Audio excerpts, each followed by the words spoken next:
আসসালামু আলাইকুম রহমতুল্লাহি বারকাতু। কেমন আছেন সবাই? আশা করি ভালো আছেন। আজকে আমি আপনাদের সাথে শেয়ার করব আচার।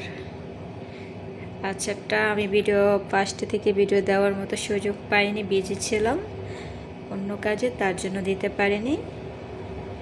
ঠিক আছে, আচারটা আমার আম্মু বানিয়েছে।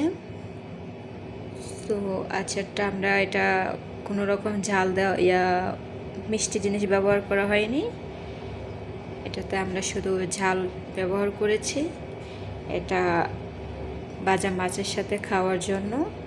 আপনি চাইলে ভাজা মাছ, ভাজা ডিম, মানে সেটা আপনার লুচি, আপনি মানে শুধু সাদা ভাতের সাথে খেতে হবে, পোলাওর সাথে খেতে পারবেন। এটা ঝাল টক লাগবে, খুবই মজাদার সুস্বাদু একটি আচার। আমরা প্রায় এটা তৈরি করে থাকি। এটা কিন্তু আমের আচার।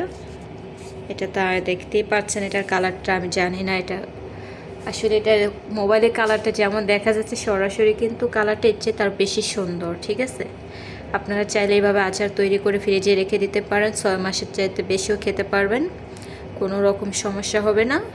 মাঝে মধ্যে একটু রোদ্রে দেওয়ার চেষ্টা করবেন।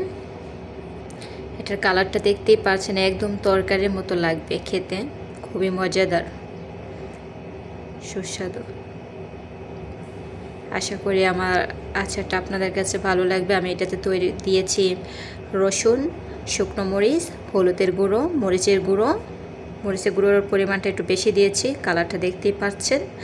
আর পাঁচফোড়ন দিয়েছি, যেটা আচারের মশলা থাকে ওটা দিয়েছি। সরষের তেল ব্যবহার করেছি। একদম আমি দেখেন আচারটা কত সুন্দর হয়েছে। এটা আপনারা চাইলে সাদা ভাতের সাথে খেতে পারবেন। আপনারা আমাকে ফলো করে ট্রাই করবেন অবশ্যই।